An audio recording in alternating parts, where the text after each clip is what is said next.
This month on Now Loading News, we'll see how a Moanalua High School student deals with her unusual allergies. Hear about a teacher who found her balance between her extensive work and her physical health. And watch how community comes together to fight for a great cause. That's what's next on Now Loading News. From Moanalua High School, in association with Medimac, giving voices to stories untold. We are Now Loading News.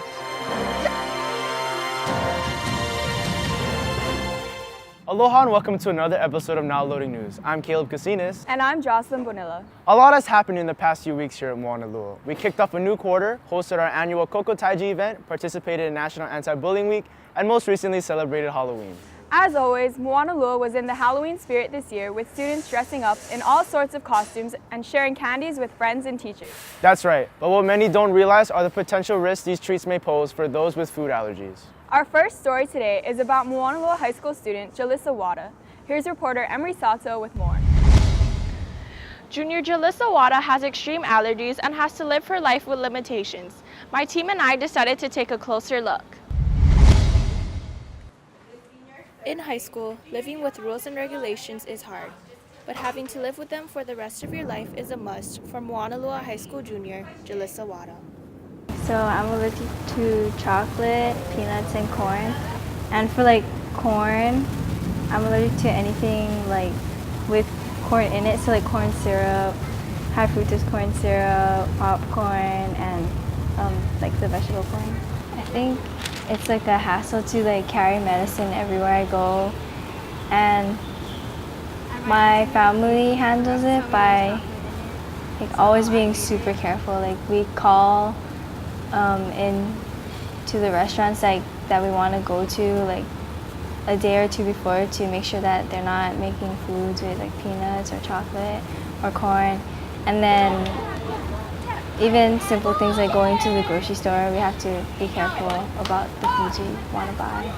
Besides family members, her friends are also in the loop with her restrictions. That if she's gonna share food or drink someone else's water, she needs to know what that person ate 24 hours before, and so it's really cautious, so it makes her on her toes all the time. she has to be cautious about who's around her and what she eats. She has to read a lot of labels and stuff like that. My friends have to be careful about what they eat now around me, and they always have to plan ahead and check in with me to make sure if we're gonna go out, it has to be places I can eat, or the food there has to be safe. My friends made it a lot easier because they make sure that I'm always safe and that they don't bring things I'm allergic to, or if they do, they let me know ahead of time. Despite the effects of having all these allergies, she still manages to keep a positive outlook by being involved in school. Emery Sato, Now Loading News. It must be hard to have that many allergies. Yeah, I'm not sure I'd be able to handle it as well as Jalissa does if I was in her situation. Me either. Well, it is now time to see what all the students are talking about around campus. Here's Erin Nomura and Trina Tran with Now Trending. Welcome to Now Trending, where we update students on the latest news. Did you hear about the new iPhone update? iOS 10 lets you play multiplayer games through iMessage. What kind of games? Oh, the classic board games like Battleship, Connect 4, Pool, Checkers, and even some games I've never heard of. Kind of like Knockout and Gomoku. In sports, our teams sure are making us proud with the boys air riflery team winning their first ever state championship. And the varsity cheerleading just recently won their second straight OIA championship. The football team, ending their ORA playoff losing in the quarterfinals, will be playing in their state tournament starting this weekend. Go Minis! The highly popular phone app, Vine, announced on Thursday, October 27th, that it will be discontinuing its mobile app. Although it was only 6 seconds, it was super entertaining to watch. Students loved the quick humor that you could watch over and over. Rest in peace, Vine. We'll always remember Vine. There were many popular memes such as Eyebrows on Fleek and Damn Daniel that originated on Vine. Well, that's all the trends we have for you today. I'm Trina Tran. And I'm Erin Nomura. And that's what's trending. Thanks Trina and Erin for the update on the latest trends. According to the International Diabetes Federation, unfortunately 11 adults is affected by diabetes. That made 415 million people as of 2015. Those with diabetes experience fatigue, weight loss, blurred vision, and many other symptoms. Our reporter Ryan Ramones caught up with one of our very own teachers on campus who struggles with this condition. Everyone knows teaching usually means working around the clock. For Nicole Shorn, worrying about her health often takes a back seat. Evidence, right?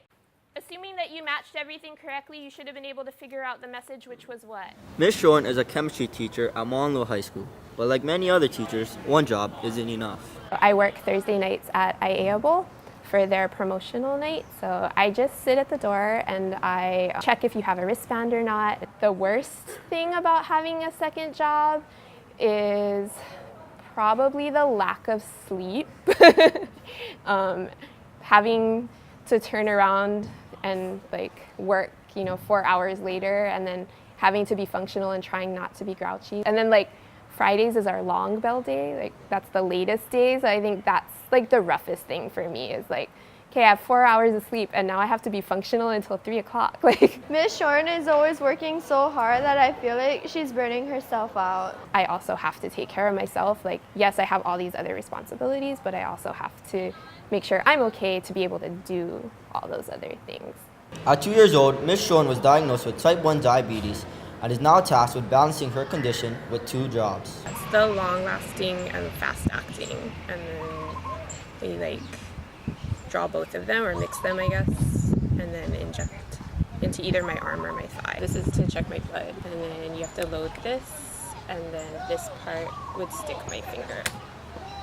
Had the disease my whole life that I feel like I kind of need to prove that I'm capable of taking care of myself in all these other areas. I think Ms. Shorn teaching-wise is able to tackle diabetes and teaching all as one. Type 1 diabetes has affected over 1,500 people per year. And with effects such as fatigue, Ms. Shorn's teaching abilities has become another obstacle. Sometimes she acts a little loopy, people might think she's drunk or, that kind of behavior. Sometimes I completely black out, even though I'm still conscious. Sometimes hallucinate, so I see walls or furniture or things that are there that aren't actually there. We take the emergency card, the red card, to the office, and then usually security comes in and they just help her. I usually get her a juice that's in the fridge because that'll bring her blood sugar back up.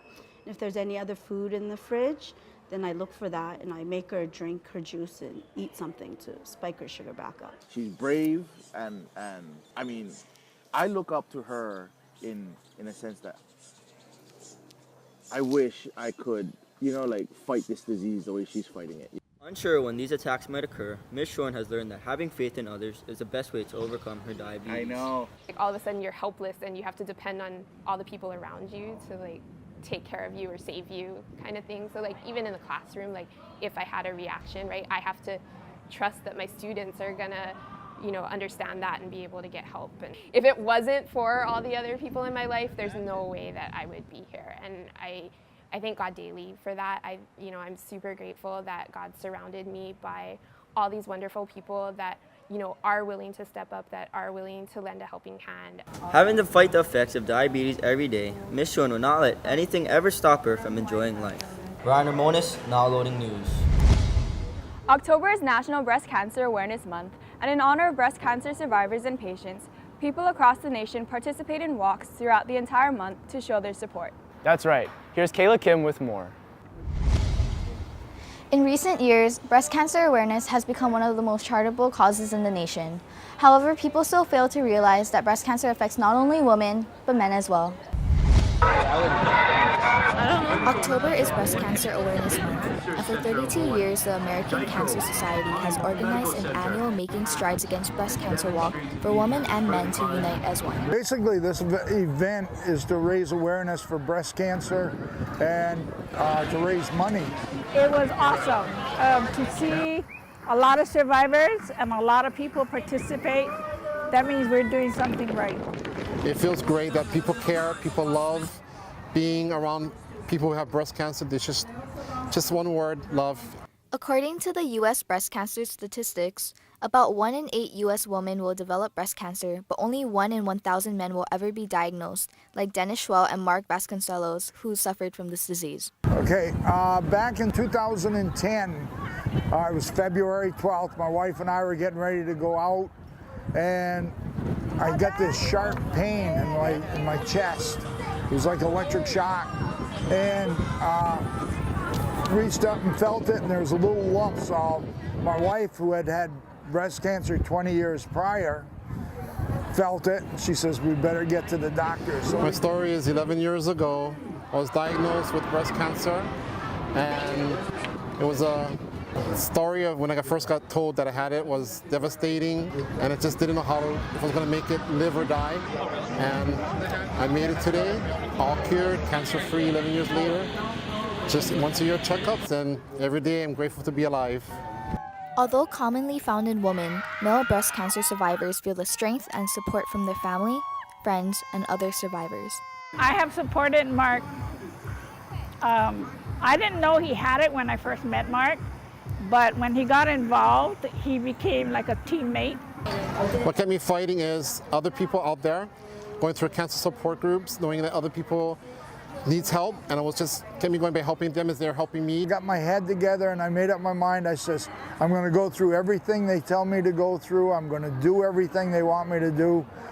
And I did. My wife supported me the whole time, friends and family and everything, so it made it really easy. It really feels good. I've run into so many people today that have breast cancer, of course only one other guy, but I think if we're out here supporting them, especially the new breast cancer patients, it helps them out, knowing how much support they have. The walk brought people with different backgrounds together to strengthen their cause and make strides in their fight against breast cancer.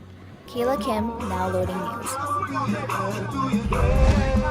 It really is so inspiring when people come together to fight for such a good cause. Of course, it's especially nice to see all the positivity and hope these Cancer Walk participants have spread, not only in the state, but nationally. Well, that wraps up this episode of Now Loading News. For more news on what's going on at school and the community, be sure to follow our Twitter and Instagram at MOHS_broadcast and check out our new website, nowloadingnews.com. I'm Jocelyn Bonilla. And I'm Caleb Casinas. The loading is now complete.